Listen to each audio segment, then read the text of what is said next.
da Carol. A Carol passou mal agora à tarde, pressão alta, e aí o Eric levou ela para o hospital, né? É o recomendável a se fazer, né? Então levou ela, e ela pediu oração da igreja, tá? E já neste momento eu quero pedir que os irmãos se coloquem de pé. Nós vamos fazer uma oração pela vida da Carol, e depois eu vou trazer aqui uma palavra de Deus, tá? Para o nosso coração.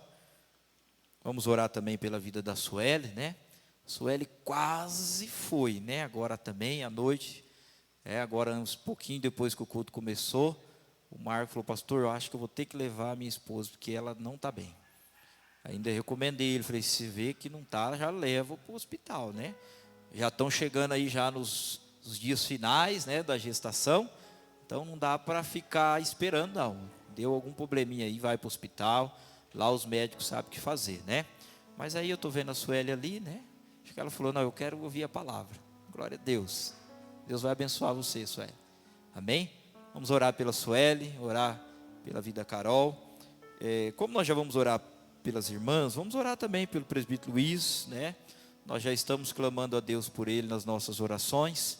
O presbítero Luiz, ele está bem, irmãos, pelo que a gente sabe, né? Ele está bem andando, ele está andando, tá, irmã? Está andando, né? Ele anda, ele vai, ele vem. E tem uns dias da semana que ele não pode estar no culto por causa da hemodiálise, tá? Hemodiálise. E tem dia que ele pode estar vindo. Eu já me ofereci para buscar o irmão Luiz o dia que ele quiser vir no culto.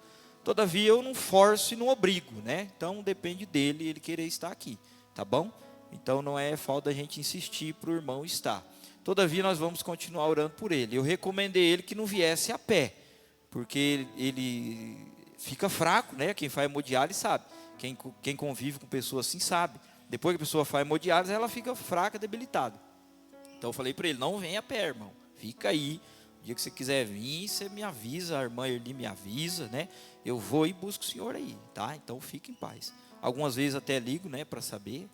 Mas aí depois eu acho que um pouco é muita insistência demais. Parece que a gente está obrigando alguém a fazer uma coisa que não está ao alcance da pessoa. Então eu já me privo de ficar insistindo, tá? Não é porque eu não amo, não. É porque também eu preciso que seja despertado na pessoa um sentimento, irmãos, um sentimento de Deus, para que a pessoa esteja aqui neste lugar, assim como é um sentimento de Deus eu estar aqui, um sentimento de Deus, você estar aqui nesta noite. Esse sentimento tem que vir de Deus, e eu tenho que ter esse sentimento, porque se não fosse nós ter esse sentimento de Deus, provavelmente nós estaríamos em casa agora, né, comendo pipoca, miojo, né, fazendo alguma outra coisa, né, que não seja estar aqui. Mas eu louvo a Deus pela vida dos irmãos, viu? Deus abençoe vocês. É por isso que nós estamos aqui, para orar por esses irmãos. E é nosso dever, né? Orar por eles. E vamos orar. Grandioso Deus e bondoso Pai, nós oramos ao Senhor nesta noite, ó Senhor, e clamamos, suplicamos, invocamos o Teu nome na beleza da Tua santidade, pela vida dos nossos irmãos, Pai amado, que precisam de uma bênção. Nós oramos ao Senhor pela Carol, Pai amado, pedimos ao Senhor que a Tua mão esteja sobre ela, sobre a criança que está no ventre. Pedimos ao Senhor, meu Deus, que dê a ela um término de gestação abençoada, que esta criança venha ao mundo em paz e em segurança, que nenhum mal aconteça, e que o nome do Senhor seja glorificado. Assim também oramos pela vida Sueli, Senhor, e te pedimos ainda que o Senhor abençoe ela também, que coloque a Tua mão sobre ela, sobre a criança, e que ela se alegre, meu Senhor, na Tua presença, de ver o Teu filho nos braços, e glorifique o Teu nome, ó Pai amado, da vitória, bênção às nossas irmãs. Ó meu Senhor, também oramos a Ti pelos irmãos, meu Senhor, que carecem de um toque do Teu Espírito Santo, para estar aqui neste lugar, para cultuar ao Senhor. Oramos ao Senhor pela vida do irmão Luiz, e pedimos ao Senhor que o Senhor venha aliviar a carga, Senhor, a enfermidade que está sobre a vida dele. Nós temos orado para o Senhor curar, mas o Senhor é o dono da bênção. Senhor, a bênção está nas Tuas mãos, Senhor. Senhor abençoa nosso irmão e todos quanto ainda precisam de um milagre, de uma bênção. Ó Senhor, confirma a nossa oração, meu Senhor, nesta hora, e dá vitória aos nossos irmãos, meu Senhor, tanto presente como ausente também. Para a tua glória oramos e agradecemos, em nome de Jesus, amém. Glória a Deus. Irmãos, podei-vos tomar assento. Abra a tua Bíblia comigo. Eu estava aqui numa batalha tão grande dentro do meu coração, irmãos.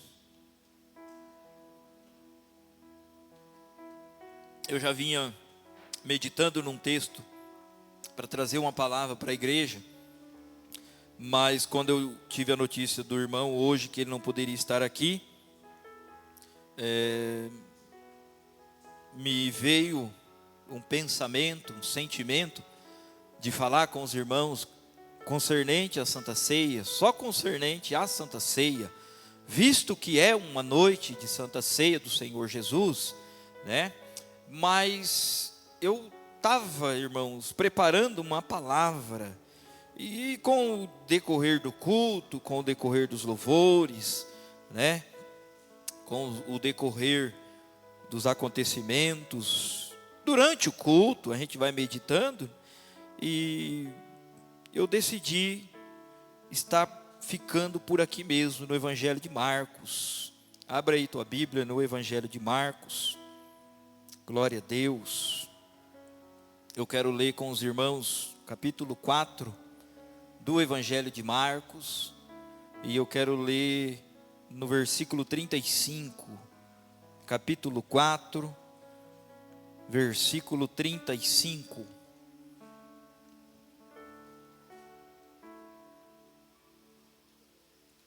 Glória a Deus.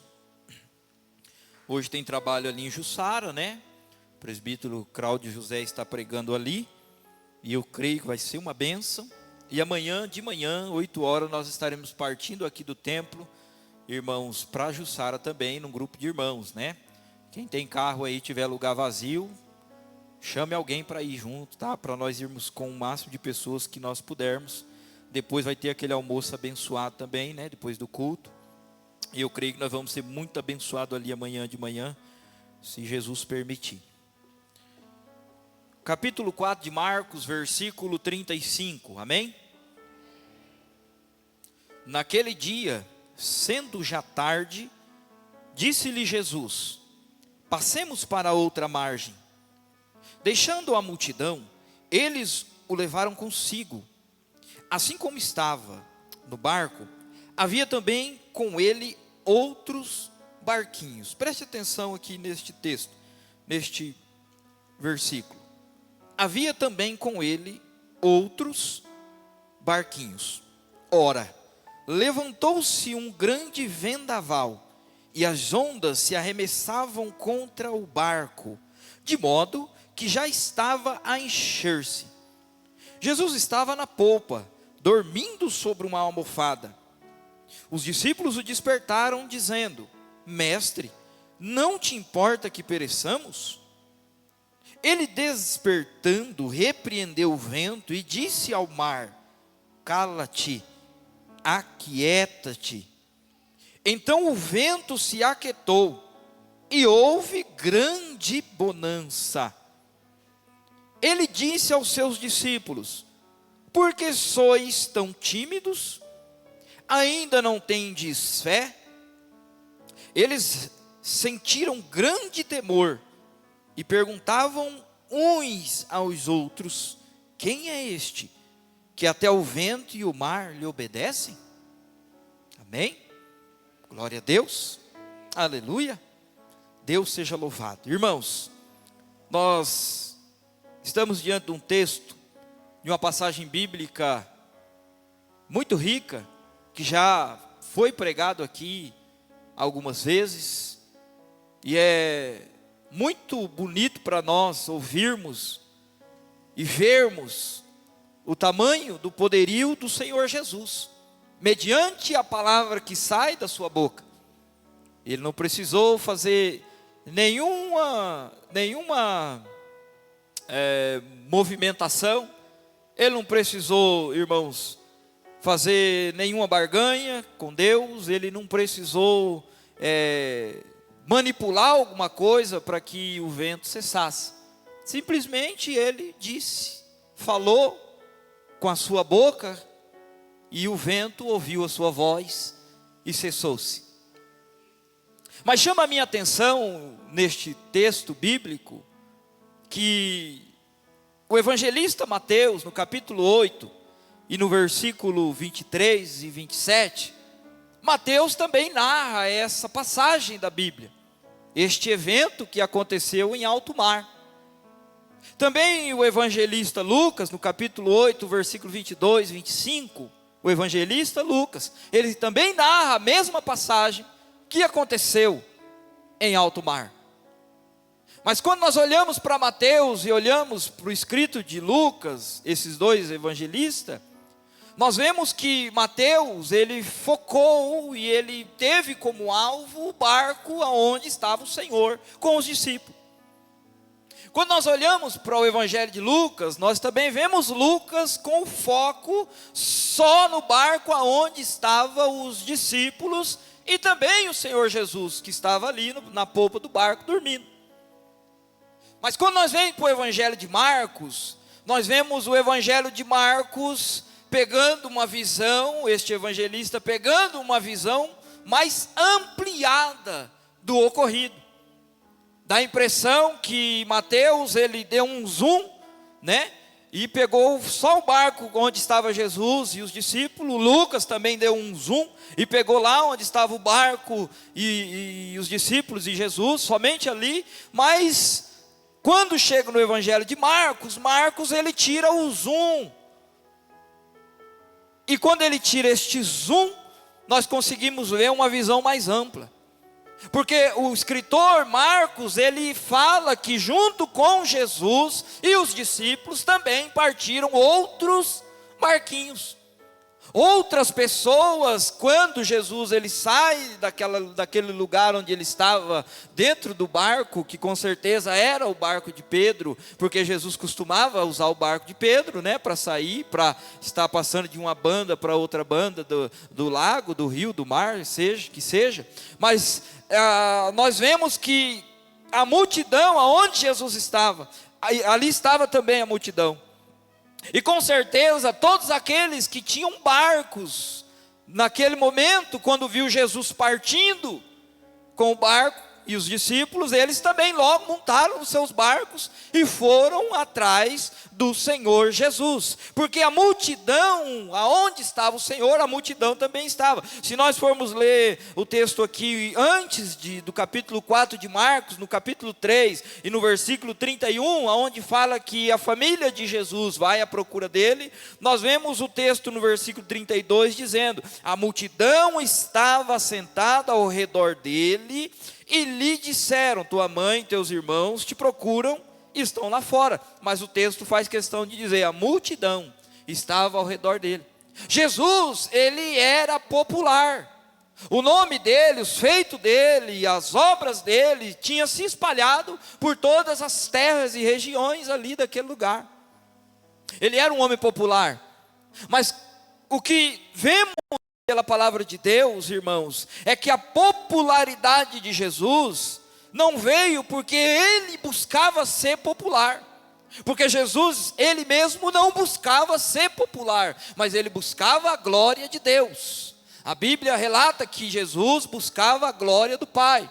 Ele mesmo quem falou: eu não busco a minha glória, tem quem a busque. Mas ele mesmo buscava a glória do Pai. Então o Pai, através de Jesus buscar a glória dele, o próprio Pai permitia-lhe que se era feito as obras. E através das obras, tanto o Pai era glorificado por intermédio do Filho, como também o Filho era glorificado por intermédio do Pai. Ou seja, a glória glória de Jesus veio sobre ele, porque ele buscou primeiro a glória do Pai, aleluia. Ele se tornou popular, porque o Pai o quis assim, porque ele glorificou a Deus, e isso fez com que a popularidade dele crescesse, louvado seja Deus. Ele mesmo por si só não buscava popularidade, como é diferente nos dias de hoje, nossos irmãos, como é diferente nos dias de hoje.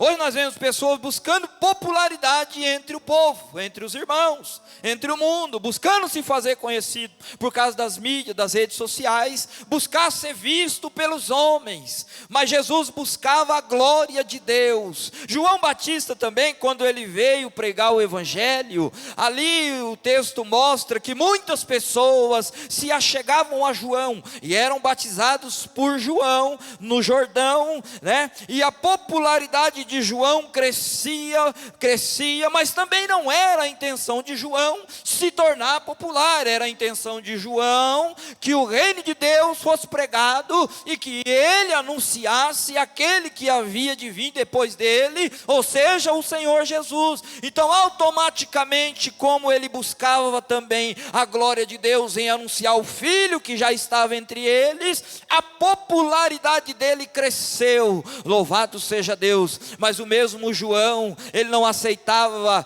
aleluia, essa popularidade, por mais que ele era popular, mas ele não aceitava, de maneira que o seu coração viesse crescer, ou se exaltar, ou se elevar, né, e isso viesse a aborrecer a Deus. Ele mesmo quem falou, quando foi mandado os discípulos lá ver o que Jesus estava realizando, e os discípulos voltam até João, e fala para ele assim: olha, lá os cegos vê, o coxo anda, o mudo fala, o surdo ouve. E aí João pega e fala: quem tem a noiva é o noivo, importa que ele cresça e que eu diminua. Louvado seja Deus. Olha a humildade do homem, né? Então Deus, ele pode nos fazer popular se nós formos humildes o suficiente em nosso coração para buscarmos não a nossa popularidade, mas buscarmos a glória de Deus, aleluia, e fazer com que através de nós o Espírito Santo venha salvar pessoas, e pessoas venham conhecer a palavra de Deus, aleluia. E Jesus, ele era popular. Ele era popular. E junto com o barco onde Jesus estava, então nós estamos vendo que outros barcos lhe acompanhavam. Outros barcos estavam ali acompanhando Jesus. Mas sabe o que me chama a atenção, irmãos? No caso, porque Jesus estava só no barco. Ele estava no barco junto com seus discípulos. E a tempestade veio. O vento veio. O mar ficou bravio. A tribulação veio, a luta veio, a dificuldade veio. Eles não esperavam a dificuldade chegar, eles não esperavam, foi de repente que veio. Não é assim a luta na vida do crente? Tem hora que nós estamos vivendo um momento, né, que parece que agora nós vamos decolar e vai ficar tudo certo, tudo legal, tudo tranquilo. Aí de repente do nada vem aquela tempestade, aquele vento, da onde a gente nem espera, do lugar que a gente menos imagina. E aí ela começa a bater de um lado, bater no outro, bater do outro, e parece que o nosso barco vai naufragar, parece que nós vamos sucumbir no meio da tempestade, porque nós não estávamos esperando que essa tempestade viesse, mas ela veio. Louvado seja o nome do Senhor pela tempestade. Louvado seja o nome do Senhor pela tempestade. Porque é no meio da tempestade que nós vamos ver a diferença do barco que tem Jesus, aleluia, e daqueles que não tem Jesus no barco. Louvado seja Deus. Porque é no meio da tempestade que aqueles que Jesus está no barco aprendem a clamar a Ele. E a diferença daqueles que não tem Jesus no barco, eles podem até provar da bênção, mas não vai saber da onde veio a bênção e nem quem foi que abençoou. Louvado seja o nome do Senhor Jesus, aleluia, glória a Deus. A tempestade veio e deu no barco dos discípulos onde Jesus estava. E os discípulos então começaram a clamar ao Senhor. Eu penso comigo que até uma certa altura, pelo conhecimento que eles tinham, né? Pela experiência deles, eles ainda tentaram se virar sozinhos. E às vezes nós tenta também, né? Chega um momento da vida, nós vamos tentando se virar sozinhos. Não ora, não busca Jesus, né? Não busca a presença de Deus. Aí nós vamos tentando remar sozinhos nas nossas forças, né? Tentando ir contra o vento. E aí o vento bate, e nós vamos sozinhos. Aí chega alguém em nós e fala assim: rapaz, clama a Deus, ora a Deus, busca Jesus, né? Busca a Deus, vai orar, vai clamar, vai pedir para Deus. Entra no seu quarto, fecha a porta. E aí entra aqui e sai aqui. Vamos remando sozinho, tentando sozinho. Eu acredito que até os discípulos fizeram isso. Eles tentaram também sozinhos remar o barco. Mas quando eles viram que o negócio era muito estreito e muito diferente das outras dificuldades que eles enfrentaram, sabe o que eles fizeram? Aleluia! Louvado seja Deus!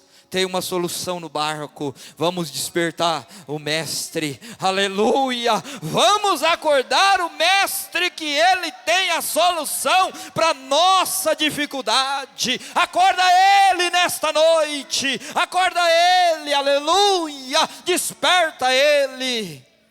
Glória a Deus, aleluia! Louvado seja Deus. E o que eles fizeram? Foi despertar o mestre. Acordaram o mestre. Quando Jesus se levanta, ele olha para a tempestade e ele repreende a tempestade. Ele repreende a força do mar. Ele diz para a tempestade: cala-te. Tempestade tem voz? Tem voz. Tempestade tem voz. Você não escuta o barulho dela quando ela vem? Aquele vento, aquela é a voz da tempestade, é o som dela, Então a tempestade tem voz. Jesus falou: aquieta-te, cala-te e aquieta-te. Para o vento, Jesus falou: cala-te. Para o mar, Jesus falou: aquieta-te. Ó, entendeu? Para o mar é aquieta, porque o mar estava agitado, né? Se agitou. Então, pessoa agitada, Jesus fala assim: aquieta-te. Louvado seja Deus. Para pessoas que estão agitadas, Jesus fala: aquieta-te, acalma-te. Mas para o vento que vem sobre ti e que te agitou e deixou agitado, Jesus fala: aleluia, cala-te, vento, na vida do meu filho e na vida da minha filha, porque eu estou no barco com eles e eu ouvi o clamor deles, aleluia. E eu digo: cala-te, vento. Glória a Deus, aleluia, louvado seja o nome do Senhor. E Jesus tem poder para acalmar o vento. Ele tem todo o poder para acalmar o vento. Ele acalma a tormenta, né?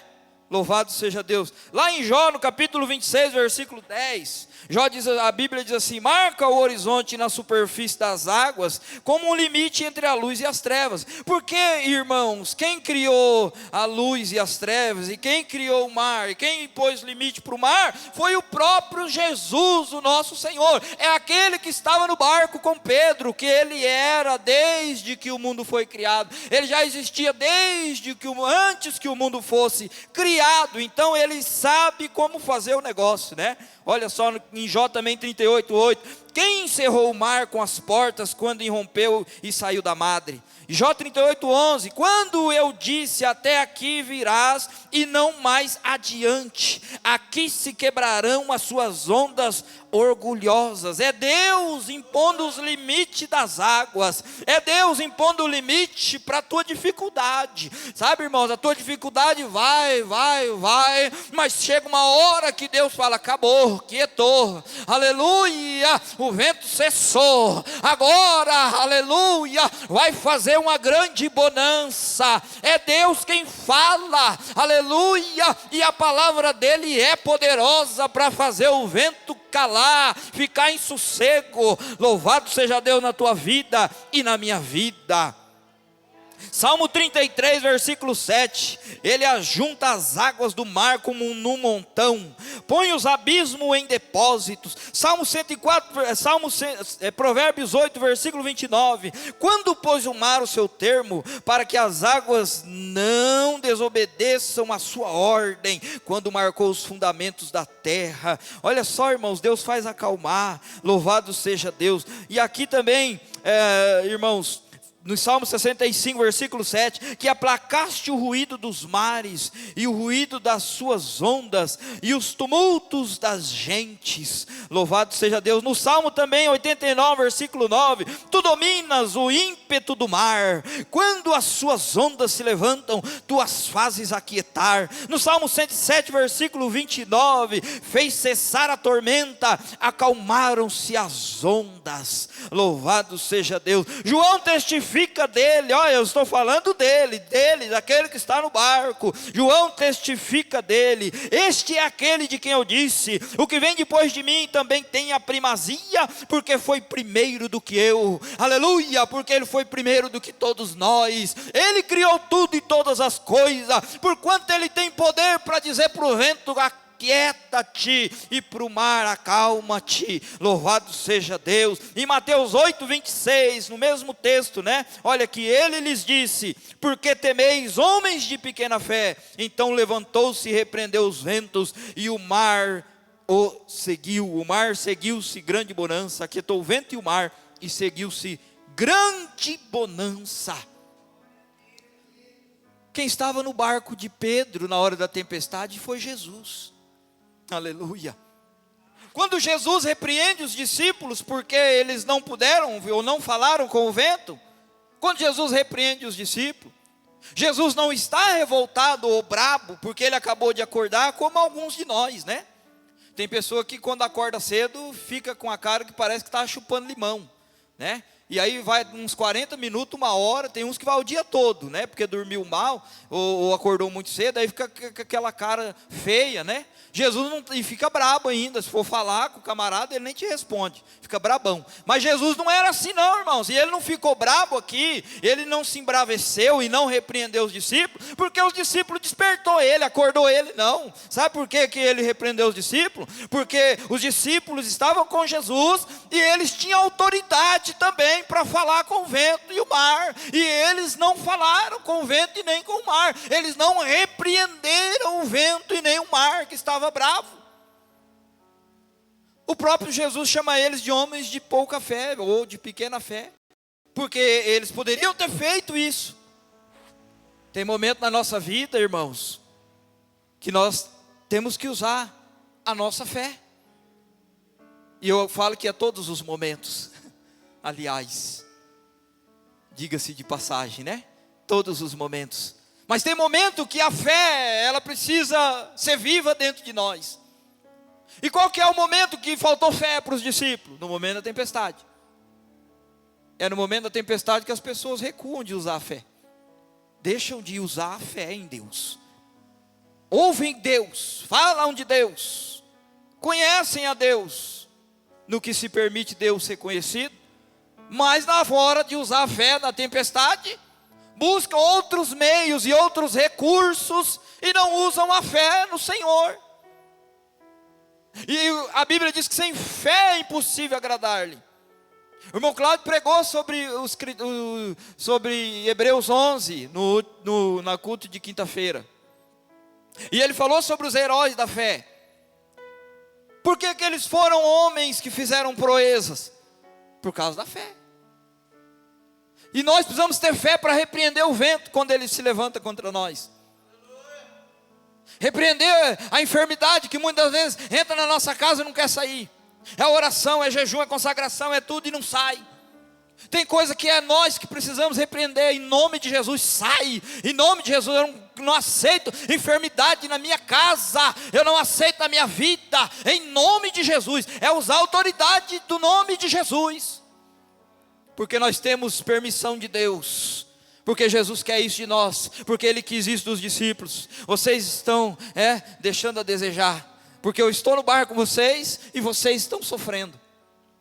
Tem um texto que os discípulos foram repreender demônio lá, e Jesus falou assim, para eles assim, para a multidão, para quem estava perto: até quando eu estarei convosco e vos sofrereis?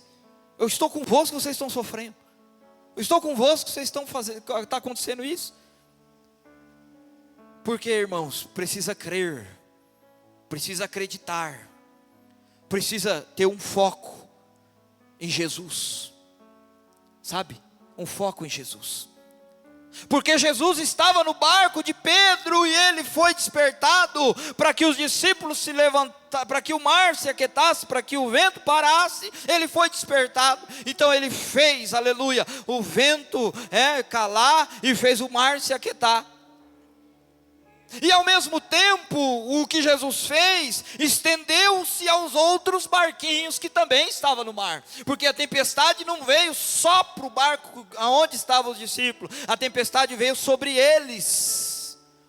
E Marcos faz questão de dizer que ali havia com eles outros barquinhos. Então vale dizer que os barquinhos que estavam perto também sofreram com a tempestade. Sofreram. Às vezes, por causa da nossa falta de fé, pessoas que estão próximas a nós passam a ficar sofrendo também. Porque a nossa luta acaba se estendendo para o outro, ou para alguém da nossa família, porque nós não estamos tendo fé suficiente para repreender o mal, o vento, a tempestade que se levanta contra nós. E aí outros estão passando pela mesma tribulação, a mesma turbulência, aleluia, porque eu não estou repreendendo o vento, eu não estou tendo fé. Mas tem uma coisa que é louvável, irmãos, e é isso que eu quero que você coloque a tua atenção. Tem uma coisa que é louvável, é quando nós temos consciência que nós não temos fé o suficiente para alcançar o milagre, nós despertarmos aquele, aleluia, que opera o milagre, que está no nosso barco. Uma coisa é nós não termos fé, outra coisa é nós ficarmos insistindo com a nossa própria força e não ter humildade para despertar o mestre. Por isso eu e você devemos clamar ao Senhor em todas as nossas tribulações, porque Ele não vai nos livrar da tribulação, mas Ele vai nos livrar na tribulação, no meio da dificuldade do vento. Deus vai preparar um caminho, uma direção, aleluia, vai direcionar algo na minha vida e na tua vida. Sabe por quê? Porque nós despertamos Ele, clamamos, invocamos o nome dEle, aleluia, louvado seja Deus. E quando nós invocamos o nome do Senhor, Ele acalma o vento. Quando Ele acalma o vento, eu descanso. E se Deus acalmou o vento na minha vida, eu estou descansado. O irmão Atenor que está no mesmo barco, o irmão Atenor que está no mesmo barco também vai descansar. Por quê? Porque Deus aliviou lá a carga do pastor, E assim é sucessivamente, um para com o outro, quando Deus nos dá vitória, Até esse dia atrás nós estávamos clamando pelo Tauan, para Deus conceder o desejo do coração dele. Nós clamamos, oramos, entrei no meu quarto, fechei a porta, orando pela igreja, orei por ele, intercedi. Eu sei que os irmãos orou também, os irmãos orou, Agora nós podemos descansar, porque já cansou a benção. Então descansa, aleluia, louvado seja Deus. Descansa no sentido de nós não precisarmos orar nesta causa, está entendendo? E quando o vento vem, a tempestade vem, nós oramos naquela causa.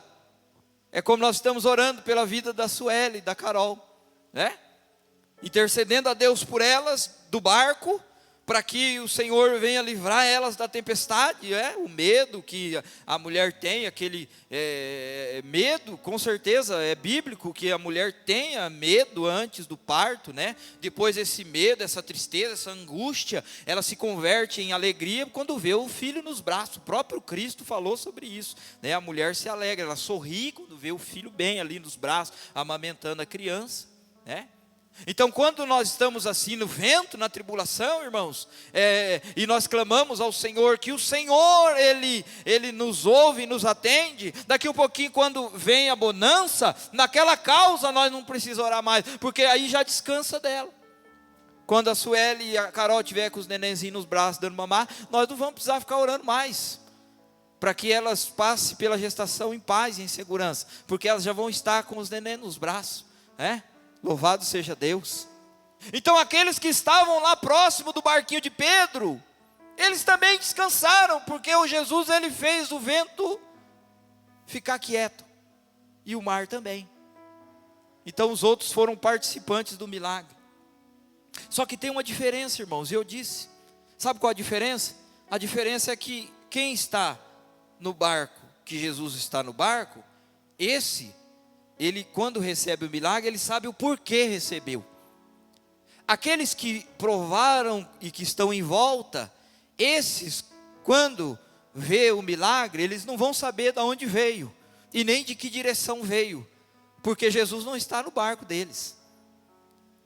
Porque Pedro clamou, os discípulos clamou e pediu, o Senhor ouviu e atendeu, aleluia. Eles atribuíram a glória para ele. Opa, quem é esse que até o mar e o vento manda calar e ficar quieto, e o mar e o vento obedecem? Quem é esse? E os outros que estavam lá andando de barco, né, para lá e para cá? Se Jesus está no teu barco, desperta ele, aleluia, em oração, clama a ele. Você sabe até onde vai a tua fé, e Deus sabe também até onde vai. Seja humilde, faça que nem aquele pai, que o seu filho estava com demônio, né? E Jesus pergunta para ele, olha, desde quando essa criança, esse menino, esse jovem está assim? Desde a sua meninice, né? O rapaz estava endemoniado desde criança. E quem pensa que demônio não pega em criança, né? Pega, irmãos, pega sim. Se criança começar a dar lugar para demônio, pega sim, né? Claro que pega. A Bíblia mostra. Desde a meninice, desde a criancice, o demônio já estava na vida do rapaz. E aí, Jesus, ele conversando com o pai da criança, do menino, do jovem, o homem fala assim, Senhor, Jesus fala, você não tem fé? Ele falou assim, eu tenho, mas ajuda eu na minha incredulidade, né? Porque há momentos na vida da gente, mesmo que nós temos fé, irmãos, há momentos na vida da gente nós nos tornamos incrédulos. E a incredulidade impede o agir de Deus. Pedro e os discípulos aqui, eles tiveram um momento de incredulidade. Em outras traduções, pode ser que esteja escrito aí, Jesus falando com eles, por que estáis assim incrédulos?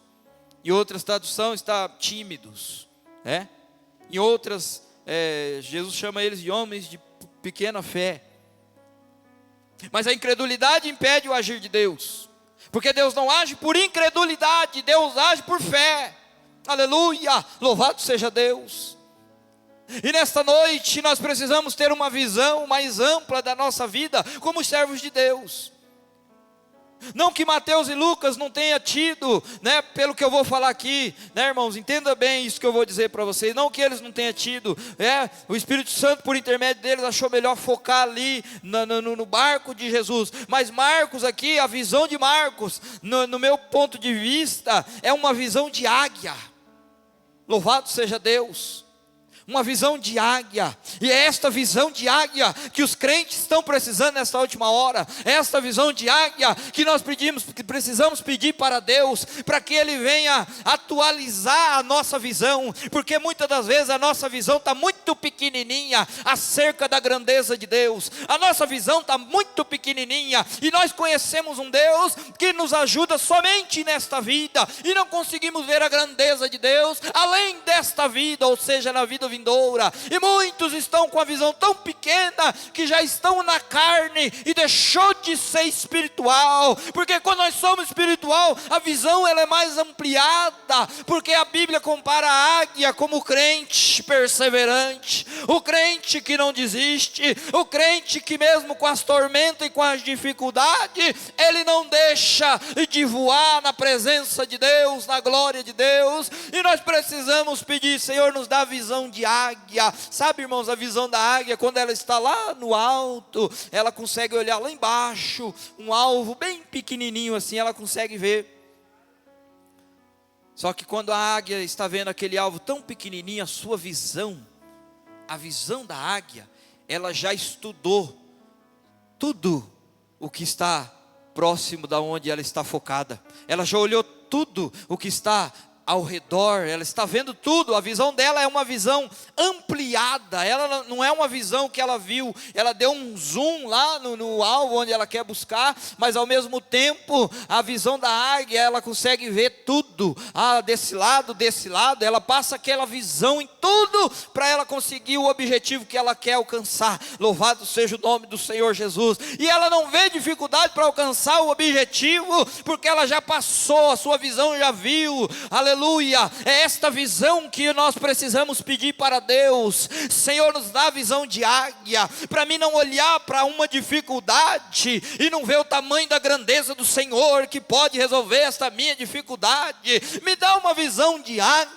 para que eu possa, aleluia, olhar as coisas concernentes a esta vida, e não pensar ou falar segundo o meu coração, mas segundo a sua palavra, porque é esta palavra, irmãos, que tem poder, é esta palavra que faz a diferença, é esta palavra que trabalha no coração daqueles que recebem ela com alegria, é esta palavra que faz com que eu e você não venhamos ser donos da nossa razão, porque a palavra lança a minha razão e a sua razão por terra, e mostra que só Deus tem a verdade, e mostra que só Ele tem a verdade absoluta de tudo e de todas as coisas, é só Deus. Quem quer essa visão de águia, levanta a mão. Fica com a mão levantada. Senhor, a tua igreja está com a mão levantada. Senhor, dá a visão de águia para nós nesta noite, mediante esta palavra. Senhor, coloca a tua mão no nosso entendimento, e faça com que o nosso entendimento venha, Senhor, ser mais amplo, que nós venhamos compreender melhor, entender melhor, ver melhor, meu Senhor, e receber melhor do que nós recebemos até aqui, a tua palavra. Em nome de Jesus, abençoa, receba a visão de águia na tua vida, no teu ministério, na tua casa, na igreja, na onde você estiver, em nome de Jesus. Aleluia. Visão de águia. Amém? Glória a Deus. Irmãos, eu quero que os irmãos abram a Bíblia no texto da Santa Ceia, porque eu estarei agora orando pela ministração da Santa Ceia do Senhor.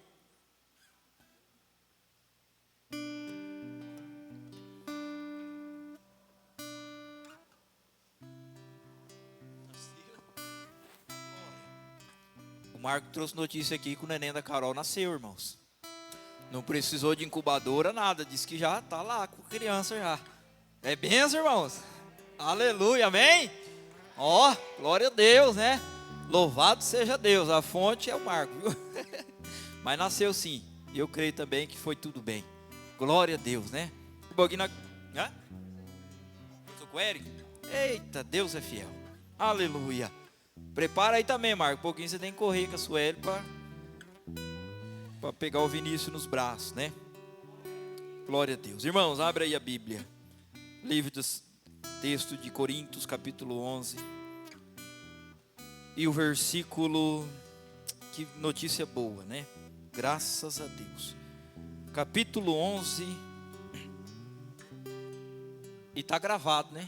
Nós orando e Deus respondendo. Nós orando e Deus respondendo. Nós orando e Deus respondendo. Aleluia. Oh, glória a Deus. Glória a Deus. Nós orando. Aleluia. Canta lá, massurianda lá. Siribianda lá, massuribianda lá. E Deus respondendo a nossa oração. Aleluia. Nós orando e Deus respondendo. Capítulo 11 da primeira carta aos Coríntios. Eu quero ler com os irmãos, versículo 17. Amém? Amém, irmãos? Amém. Glória a Deus. Se vocês falarem amém mais alto ainda, parece no vídeo. Amém? Eita glória. Amém. Nisto que vou dizer-vos, olha só, não vos louvo, pois vos reunis não para melhor, senão para pior. Antes de tudo, ouço que quando vos reunirdes na igreja, há entre vós dissensões, e em parte o creio. E até importa que haja entre vós diferenças. Em algumas traduções é heresias, né? Diferenças. Para os que têm a aprovação de Deus, se manifeste no vosso meio. Então importa que haja problemas na igreja, irmãos, tá? Não era bom que tivesse, mas tem. Porque quando tem os problemas na igreja, os que são sinceros de coração e os que são aprovados por Deus e têm a aprovação de Deus, vão se manifestar para resolver, para solucionar, para orar, para interceder, tá? Para Deus solucionar o problema. Versículo 20. Quando vos reunires no mesmo lugar, não é para comer a ceia do Senhor. Pois quando comeis, cada um se apressa a tomar a sua própria ceia. Assim um tem fome e outro se embriaga, né? O versículo 21 até o 22, quando está falando aqui, um tem fome e outro se embriaga, está falando de carnalidade, tá? Essa embriaguez, irmãos, ela é no sentido deles estarem fazendo as coisas fora do querer de Deus, não na vontade de Deus, tá? Não tem o sentido de se embriagar com vinho, ou beber para ficar bêbado ou cair, ainda que possa até ser também que tenha o vinho ali embriagante, mas todavia, irmãos, o sentido aqui da embriaguez é uma desaprovação de Deus, e eles estavam sendo desaprovados, né? Eles estavam como loucos fazendo as coisas, né? Versículo 22. Não tendes casas onde comer e beber? Ou menosprezais a igreja de Deus, envergonhais os que nada têm? Que vos direi? Eu vos louvarei? É claro que não, pois eu recebi do Senhor o que também vos ensinei. O que o Senhor Jesus, na noite que foi traído, tomou o pão, e tendo dado graças, o partiu e disse: isto é o meu corpo que é entregue por vós, fazei isto em memória de mim. Semelhantemente, depois de cear, tomou o cálice, dizendo: este cálice é a nova aliança no meu sangue, fazei isto todas as vezes que beberdes em memória de mim. Pois todas as vezes que comerdes este pão e beberdes este cálice, anunciais a morte do Senhor até que venha. Portanto, qualquer que comer o pão e beber o cálice do Senhor indignamente, será culpado do corpo e do sangue do Senhor. Versículo 28. Examine-se, pois, o homem, ou examine-se o homem a si mesmo, e antes de comer deste pão e beber deste cálice. Pois o que come e bebe indignamente, come e bebe para sua própria condenação, não discernindo o corpo do Senhor. Por causa disso, há entre vós muitos fracos, doentes e muitos que dormem. Se, porém, nos julgássemos a nós mesmos, não seríamos julgados. Quando, porém, somos julgados, somos disciplinados pelo Senhor para não sermos condenados com o mundo. Portanto, meus irmãos, quando vos reunirdes para comer, esperais uns pelos outros. Se, contudo, algum tiver fome, coma em casa, para que não vos ajunteis para a condenação. Quanto às demais coisas, eu vos instruirei quando estiver convosco. Tá? Mas eu quero, irmãos, fazer aqui um comentário aqui a respeito deste versículo. Por causa disso, há entre vós muitos fracos e doentes e muitos que dormem. Paulo, instruindo a igreja de Corintos, ele fala sobre a desaprovação. Eu acho interessante que Paulo ouviu, né? Ele ouviu: nisto que vou dizer não vos louvo, pois vou reunir não para melhor, senão para o pior. Antes, contudo, ouço acerca de vós, que reunis. Paulo ouviu. Se fosse nos dias de hoje, alguém fosse levar um problema da igreja para o pastor, alguém já ia ser taxado de fofoqueiro, né? E o pastor já ia ser taxado mais pior ainda, porque ia trazer o problema para querer resolver com doutrina. O pastor está desabafando. É assim, irmãos. Mas nos dias de Paulo, não. Os irmãos levavam para Paulo o problema da igreja, e quem levava não era fofoqueiro. Eu entendo que não era fofoqueiro, tá? Porque o que levava para Paulo era alguém que tinha sinceridade de coração para querer resolver o problema, mas não era instruído para isso. Então o camarada pegava, ouvia o problema, sabia do problema dentro da igreja, a pessoa, né? Tirar do vocabulário camarada. A pessoa, fica mais bonito. A pessoa ouvia o problema, sabia do problema, estava na igreja, e aí ele pegava e levava para Paulo. Paulo, por sua vez, instruía, ensinava a solução do problema, tá? Porque o fofoqueiro é aquele que fala mal. O fofoqueiro é aquele que vai falar mal lá, né? Vai lá e fala mal. Só que muitos de nós não sabem que quem presta ouvido para o fofoqueiro é fofoqueiro também. Porque só tem o fofoqueiro porque tem quem ouve. Se não tivesse quem ouvisse o fofoqueiro, não tinha fofoqueiro. Porque uma vez que você repreende o fofoqueiro, ele para de ir na tua casa ficar falando mal dos outros. Não é? Repreende para você ver. Fala, irmão, se for para você vir aqui falar mal de fulano, ciclano, beltrano, você precisa nem vir aqui mais. Ou ele nunca mais volta à sua casa, ou quando ele voltar ele não vai fofocar. Mas você está emprestando o ouvido para fofoca, você é fofoqueiro com ele. E ele achou um ninho, né, para fofocar. Então não seja fofoqueiro. Paulo não era fofoqueiro, e também quem levava para Paulo não era fofoqueiro. A intenção era ajeitar as coisas. Então já levava na pessoa certa, em Paulo, né? Por isso que lá no começo da carta de Coríntios, Paulo ouve também que tem divisão na igreja. E ele instrui. Quem que fala para Paulo sobre a divisão? É informado pela família de Clói, né? Família de Clói. Judei, Claudinho. Né? Você lembra? A família de Clói informa Paulo sobre um problema da igreja de Corinto. A igreja de Corintos, irmãos, com o passar do tempo, ela começou a manifestar uma carnalidade muito grande. E o sentido aqui de Paulo estar repreendendo os irmãos a respeito da Santa Ceia do Senhor, e o fato de estar havendo na igreja, isso aqui que eu li, por causa disso há entre vós muitos fracos e doentes e muitos que dormem. O fato de estar havendo doentes na igreja, fracos espiritualmente, doentes na igreja, o fato de estar pessoas fracas espiritualmente na igreja, o fato de ter pessoas doentes na igreja, e esses muitos que dormem, muitos estudiosos da Bíblia não consideram isso aqui como alguém vivo dormindo na igreja, mas consideram isso aqui como pessoas que estavam morrendo na igreja de Corinto, pessoas que estavam morrendo mais cedo, que Deus estava levando antes. Sabe por quê? Para que essas pessoas não perdessem a salvação. Então antes que essas pessoas fossem entregues a Satanás para a destruição do corpo, para que o espírito fosse salvo no dia do Senhor, então Deus tirava a vida da pessoa, levava ela salva para o céu. Então a mortandade na igreja de Coríntios, ela tinha um sentido. A enfermidade na igreja de Coríntios também tinha um sentido. E a fraqueza espiritual na igreja de Coríntios tinha um sentido. Por que estava acontecendo essas coisas na igreja de Corinto? Está no versículo antes. Pois o que come e bebe indignamente, come e bebe para sua própria condenação, não discernindo o corpo do Senhor. Eles estavam fracos por não discernir o corpo do Senhor. Estavam doentes por não discernir o corpo do Senhor. E estavam morrendo fisicamente, morrendo mais cedo por não discernir o corpo do Senhor. E Paulo lá em cima no versículo, ele fala, no versículo 21, ele fala assim: pois quando comeis, cada um se apressa a tomar a sua própria ceia. Porque eles estavam tomando antecipadamente a sua própria ceia. E eles não estavam discernindo o corpo do Senhor.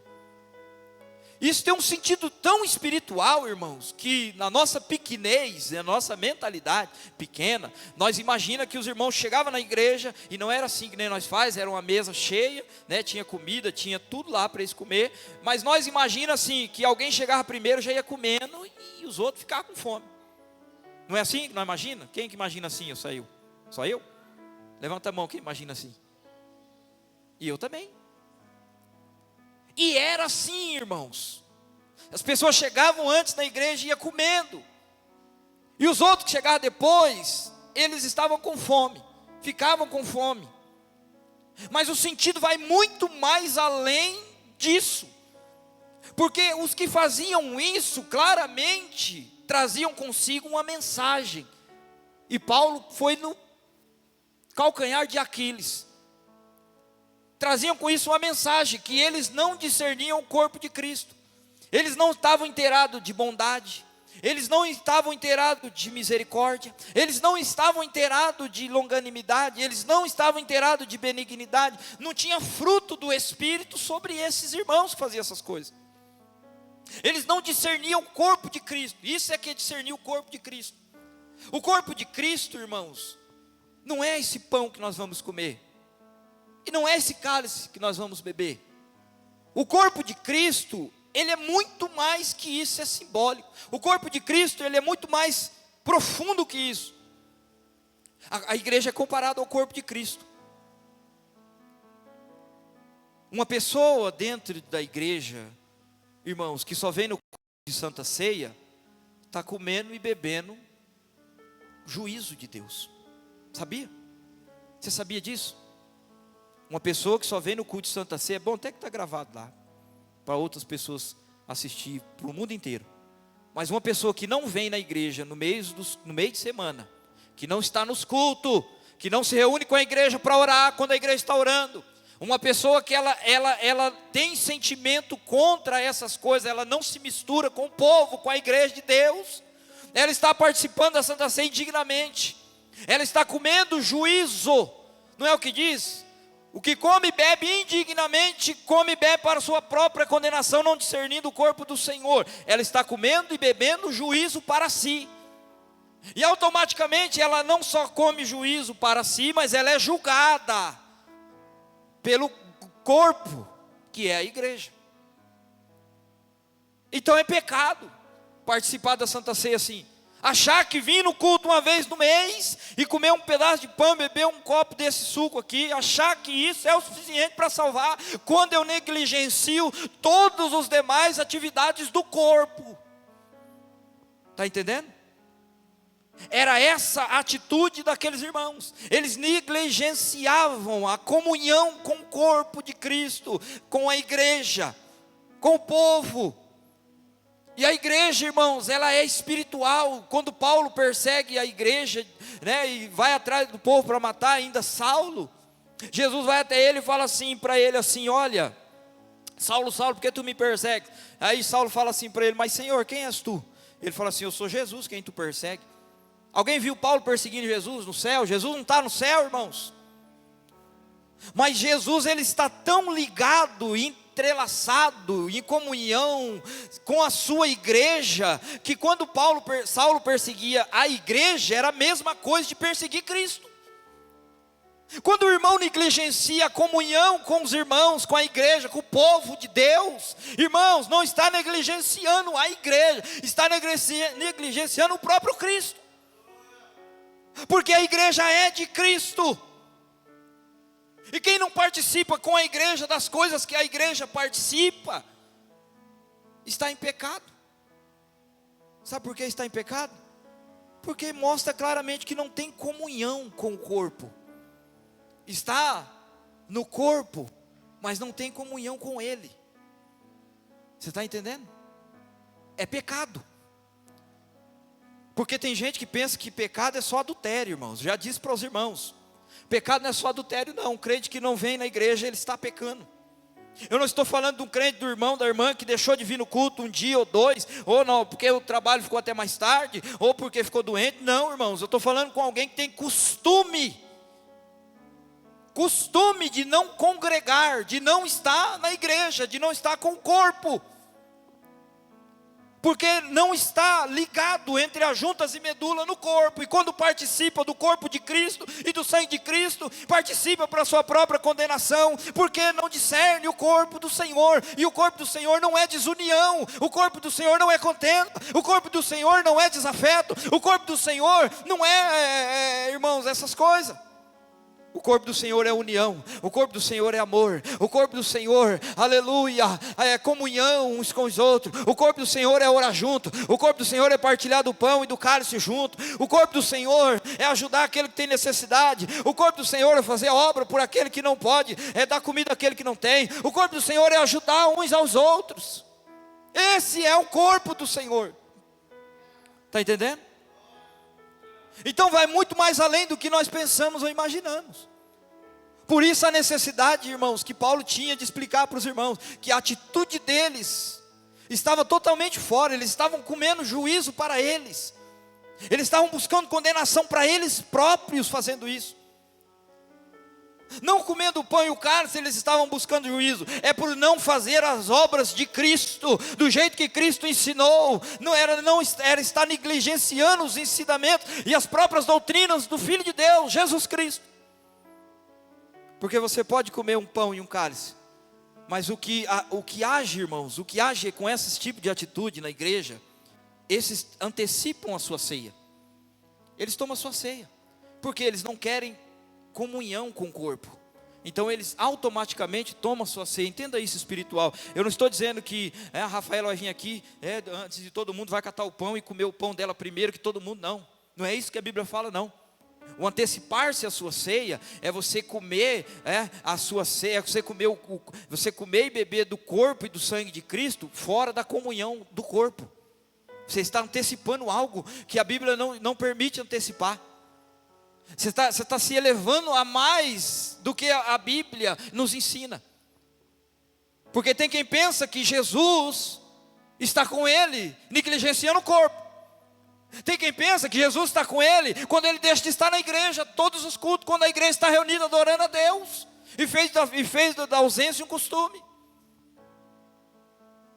Eu não vou no culto de terça porque acaba muito rápido e compensa. É comunhão com o corpo? Eu não vou no culto de quinta-feira porque vai pouca gente, eu não vou também. É comunhão com o corpo?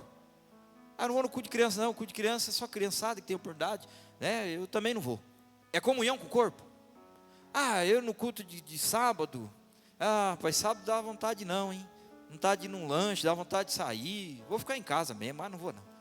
E outra, meio de semana tem a novela da Record, e a novela da Record ensina a Bíblia. Eu vou ficar em casa. Isso é comunhão com o corpo, irmãos? Que corpo de Cristo é essa comunhão do diabo aí? Isso não é comunhão com o corpo de Cristo não, irmãos.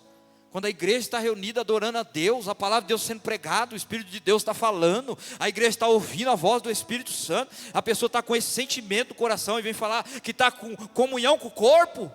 Eu falo com toda a convicção, não está em comunhão com o corpo. E quando participa da Santa Ceia, participa para ser condenado, para ser carregado de juízo de Deus. Se converta aí no teu coração, não faz mais isso diante de Deus. Isso é tão grave, irmãos, tão grave que tinha pessoas fracas na igreja por causa dessas atitudes. Tinha pessoas morrendo mais cedo na igreja por causa dessas atitudes. Tinha pessoas doentes na igreja por causa dessas atitudes. Doente, sabe doente, irmãos? Doente fisicamente. Estou dizendo que é o teu caso. Você pode vir na igreja todo culto e ficar doente. Mas sabe, irmãos, as pessoas traziam sobre elas mesmas juízos de Deus. E não é bom que o crente tenha essa falsa concepção que se ele se ausentar do que a igreja faz e da igreja, não tem problema nenhum, porque nós estamos na época da graça. Na época da graça ficou tudo mais difícil, irmãos. Antes para ser considerado um adultério, levava o adúltero perante os tribunos, e ali vinha 2, 3 testemunhas e confirmava o ato. Aí era considerado adultério. Agora não, agora na graça ficou mais difícil. O homem olhar para uma mulher com intenção impura no seu coração, Jesus diz, já adulterou com ela. Ficou mais difícil. Na época da lei, amar a Deus sobre todas as coisas, todo o teu coração, e o teu próximo como a ti, mesmo. E Jesus, um novo mandamento vos dou, amai-vos uns aos outros como eu vos amei. Eu. Já não é mais como eu me amar, eu amar o Marcos. Não, eu tenho que amar o Marcos como Jesus me amou. Está entendendo? Ficou mais difícil. E hoje as pessoas estão facilitando, né? Por conta própria. Irmãos, participa da Santa Ceia do Senhor. Mas participa com o coração analisando você mesmo. Você está em comunhão com a igreja? Você está mesmo em comunhão com Cristo? Você está mesmo em comunhão com o corpo de Cristo? Você está mesmo, ou você está de aparência? Deus conhece o teu coração. Nós estamos diante de um Deus que conhece o nosso coração, a nossa mente, o nosso pensamento. Nós somos sondados pelo Senhor, o Senhor nos sonda, Ele conhece o nosso coração. Sabe por que Paulo fala assim? Porque havia uma necessidade de que, através dos ensinamentos de Paulo, houvesse um arrependimento desses pecados dos irmãos da igreja de Corinto. Um arrependimento, para que eles participassem da Santa Ceia. Arrependimento. Porque Paulo, ele não está referindo-se ao pão e o cálice como nós vamos participar. Ele está falando de Cristo, da pessoa bendita de Cristo. E quando eu participo desse pão e deste cálice, eu estou dizendo para Cristo: Senhor, eu amo o que o Senhor ama. E Jesus ama a igreja, mas eu não amo a igreja porque eu não venho na igreja nos dias que é para mim estar aqui. Eu não participo disso, não venho naquilo. E eu amo a igreja, Senhor, eu amo. Irmãos, e Jesus conhece o coração. Participar do cálice do Senhor é trazer para a mensagem para Cristo: Senhor, eu creio que o Senhor me perdoa de todos os pecados, por isso eu participo deste cálice. Só que tem um porém: não perdoa o irmão que está do lado, não perdoa o fulano, não perdoa o ciclano, está com o coração carregado de amargura, deixa a comunhão do corpo, porque eu não vou muito com a cara do Marcos, né? Não vou na igreja. Eu tenho alguma coisinha aí que eu não gostei, eu também não sou obrigado. Amém, não é obrigado mesmo não. Mas comer o pão e o cálice do Senhor, achando que vai ser salvo, eu não sei aonde que está escrito isso, irmãos. Que se for por comer pão e só beber cálice, não precisava nem comunhão mais, não precisava se reunir junto, não precisava oração. A igreja é o corpo de Cristo. Todo membro do corpo precisa estar ligado à cabeça que é Cristo. E Ele conhece o coração, e Ele conhece o meu e o teu coração. Se converta hoje. Tem pessoas morrendo porque não participaram do corpo de Cristo da maneira correta. Tem pessoas doentes porque não participaram do corpo de Cristo e não estão participantes do corpo de Cristo da maneira que deviam participar, sabe? Atribui culpa a um, a outra, é culpa do pastor, é culpa da irmã fulana, é culpa do irmão ciclano, é culpa do outro, eu não vou na igreja por causa do outro, não. Se Jesus não é suficiente para mim estar aqui neste lugar, nesta noite, depois de todos os problemas que eu já enfrentei nessa vida, se Jesus não é suficiente para mim, aí eu vou culpar o meu irmão, porque eu não vou estar aqui. Vou culpar o Claudinho, vou culpar o Marco, vou culpar o Wesley, vou culpar a água que está muito gelada demais, vou culpar todo mundo. Mas quando Jesus é suficiente, nós entendemos o seguinte: que Ele levou sobre Ele toda a nossa culpa. Ele levou sobre Ele todos os nossos pecados. Ele nos perdoou sendo nós ainda pecador. Ele se entregou por nós, sendo nós ainda pecador. Por que que eu vou sair da igreja por motivos fúteis e banais? Por que que eu vou deixar de congregar na terça-feira para ficar em casa ver novela? Para que que eu vou deixar de estar no culto de quinta-feira ouvindo a palavra de Deus, para ficar em casa vendo televisão, ficar no Wi-Fi, ficar no Facebook? Para que que eu vou deixar todas essas coisas entrar no meu coração, e o que é primeiro e o que é primazia eu vou deixar para trás em segundo plano?